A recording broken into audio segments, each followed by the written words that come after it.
राधे राधे, जय श्री राधे। मैं जो भी कहने जा रही हूँ यह मेरे परम गुरु जी के अनमोल वचन है। मैं उन्हीं के वचन आप सब के साथ दोहरा रही हूँ। सभ्यता या जटिलता, इस विषय पर परम गुरु जी ने जो भी कहा है आज हम उसी पर चर्चा करेंगे। किसी शिष्य ने पूछा, गुरु जी कहते हैं संत मीरा और कबीर जी ने भी सत्य को पाना बड़ा मुश्किल कहा है। भगवान मिलते नहीं, वे भी रोते हैं, तड़पते हैं। तो फिर हमें हमारे जैसे लोग को परमात्मा कैसे मिलेंगे? हम तो उनके मुकाबले कुछ भी नहीं हैं। इस पर गुरुजी कहते हैं, भगवान के मिलने की जो क्षमता है वह प्रत्येक व्यक्ति में समान है। फिर चाहे वो संत मीरा हो, संत कबीर जी हो या हमारे जैसे लोग हों, उनमें क्षमता में कोई भेद नहीं है। लेकिन भेद कहाँ शुरू होता है? भेद केवल प्यास का है, क्षमता में भेद नहीं है प्यास के सिवा।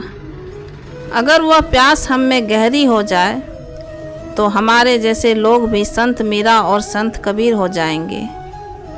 लेकिन अगर किसी को सत्य पाना कठिन लगता है तो यह सोचने जैसी बातें हैं। जैसे किसी मकान पर ताला लगा हो और हम हथौड़े से ताले को तोड़ने की कोशिश करें और ताला ना टूटे तो हम चिल्लाकर कहें कि बड़ा मुश्किल है इस घर में प्रवेश पाना, क्योंकि ताला तो खुलता ही नहीं। प्रवेश मुश्किल है या ताला खोलना नहीं आ रहा। हो सकता है हथौड़े से ठोकने की वजह से चाबी मिल जाने पर भी वह ताला न खुले, क्योंकि हथौड़े की वजह से वह ताला खराब हो गया। और तब मैं चिल्लाकर कहूँ कि चाबी भी मिल गई फिर भी दरवाज़ा नहीं खुल रहा।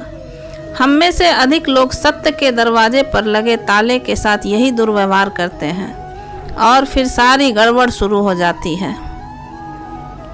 इस दुनिया में किसी चीज़ को पाना कठिन हो सकता है, लेकिन सत्य को पाना कठिन नहीं हो सकता। आज तक इस दुनिया में, इस जगत की कोई चीज़ किसी ने नहीं पाई।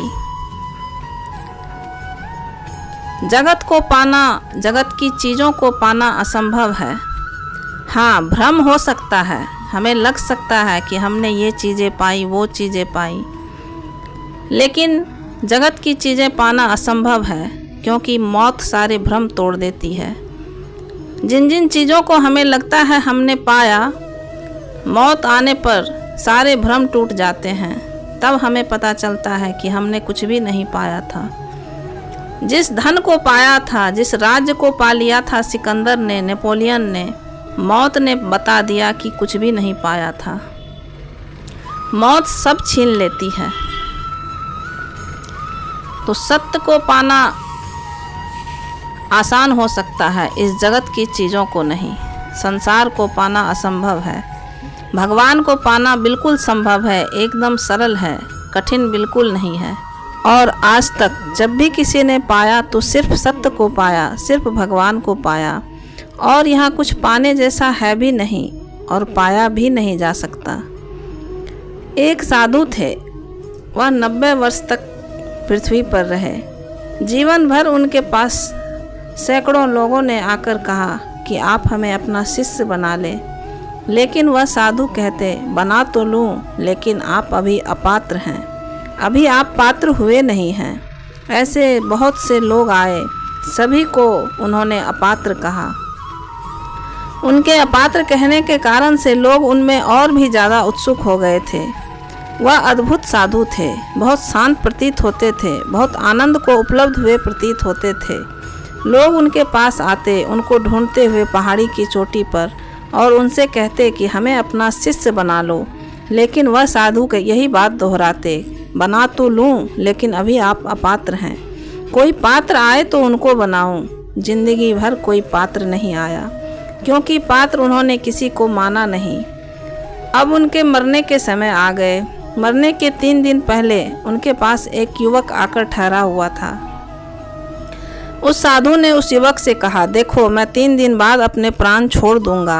अब तुम नीचे पहाड़ी से उतर जाओ और जिनको भी मेरा शिष्य बनना हो उस सब को बुला लाओ, क्योंकि मुझे ज़्यादा देर रुकना नहीं है।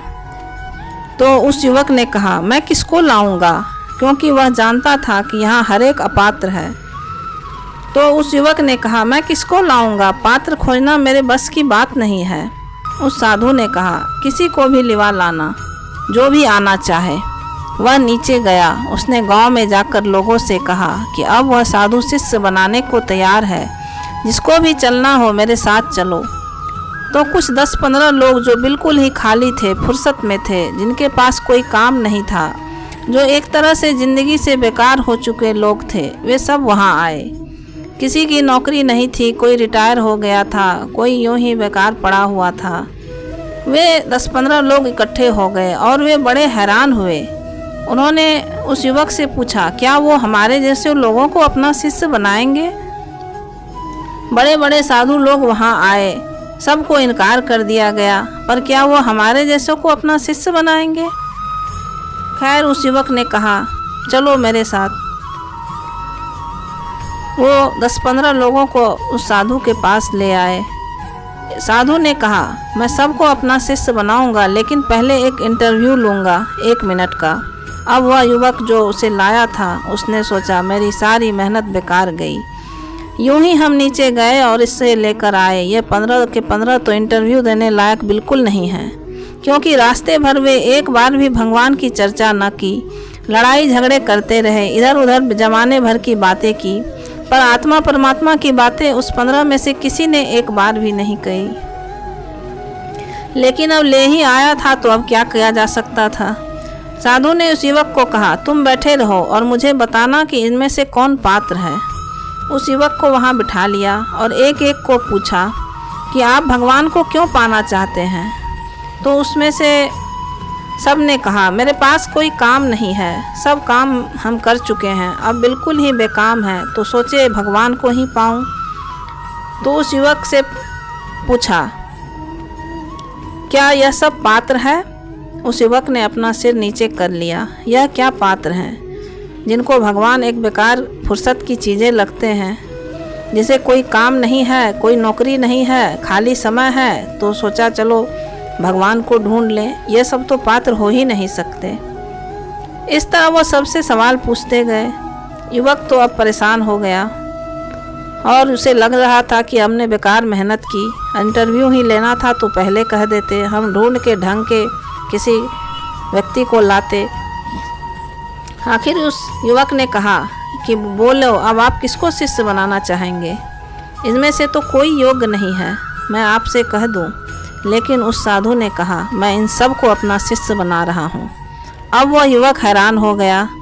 उसने कहा, आप इस सब को अपना शिष्य बनाएंगे? उस साधु ने कहा कि हाँ, मैं इस सब को अपना शिष्य बनाऊंगा। युवक ने कहा, इतने वर्षों से इतने साधु संत लोग आपके पास आते रहे, आपने सबको अपात्र कहकर लौटा दिया। अपात्र तो ये हैं जिन्हें आप अपना शिष्य बनाने के लिए तैयार हैं। इस पर उस साधु ने कहा, हाँ, मैं सबको अपात्र कहकर टाल देता था, क्योंकि तब मेरे पास देने को नहीं था। अब तो कैसे भी हो, पात्र हो अपात्र हो, क्योंकि अब मैं सबको अपना शिष्य बनाने लायक हूँ। अब मेरे पास देने को है, तब मेरे पास देने को नहीं था, इसलिए मैं टालता था। अब तो अपात्र भी सुपात्र हो जाएंगे। अब मैं जो दूंगा उससे सब पात्र हो जाएंगे। सत्य को पाना तो कठिन नहीं है, कठिन हमारे जैसे लोग हैं। सत्य तो बड़ा सरल है, उससे सरल कोई बात नहीं। जटिल हमारे जैसे लोग हैं। जिस दिन हम सरल हो जाएंगे, इनोसेंट हो जाएंगे, सत्य पाना बड़ा आसान हो जाएगा। सत्य तो एकदम से मिलता है, एकदम सडन। जैसे पानी को गर्म करते हैं तो पानी गर्म होता जाता है, गर्म होता जाता है और 100 डिग्री पर आकर भाप हो जाता है। भाप तो वो बिल्कुल एकदम से हो जाता है, एकदम सडन। इसी तरह सत्य है, यानी कठिनाई सत्य को पाने में नहीं है। कठिनाई हमारी भूमिका बनाने में है, भूमिका के तैयार होने में है, और वह कठिनाई है हमारी जटिलता। हम जटिल हुए पड़े हैं। जटिल कोई दूसरा हमें नहीं बना रहा, हम स्वयं को जटिल बनाए हुए हैं। जिस दिन हम जटिल नहीं रह जाएंगे, बिल्कुल इनोसेंट, सरल और निर्दोष हो जाएंगे, उस वक्त सत्य मिल जाएगा। यानी सत्य मौजूद है, हम अपनी जटिलता की वजह से उसे नहीं देख पा रहे हैं। सत्य तो बिल्कुल निकट है, बिल्कुल पास। हम अपनी जटिलता की वजह से पीठ किए हुए हैं। सवाल सत्य का बिल्कुल नहीं है, सवाल हमारा है। मनुष्य कठिन है, इसलिए सत्य को पाने में दिक्कत है। जिनको हम सभ्यता कह रहे हैं वह सभ्यता नहीं बल्कि जटिलता है। जिनको हम सिविलाइजेशन कह रहे हैं वह सभ्यता बिल्कुल नहीं है, वह सिर्फ और सिर्फ जटिलता है, जिससे हमारे और उलझाव घने होते चले जा रहे हैं। सभ्यता जितनी बढ़ेगी, वह जितनी घनी होगी, हम उतने जटिल हो जाएंगे। सभ्यता हमें धीरे धीरे पागल किए दे रही है। पागलों की संख्या रोज़ बढ़ती चली जा रही है, और हम जानते हैं कि हम में से करीब प्रत्येक पागल होने की कगार पर खड़े हैं। जरा सा धक्का लगा और हम पागल हो जाएंगे। ये सारी हमारी सिविलाइजेशन की देन है। बिल्कुल ही कगार पे मनुष्यता खड़ी है पागलपन के। पागलपन प्रतिदिन प्रतिपल और घना होता चला जा रहा है, क्योंकि जटिलता बहुत तीव्र है। हम रोज़ पागल हो रहे हैं, कभी दंगा, कभी फसाद, कभी झगड़ा, कभी युद्ध। धन्यवाद।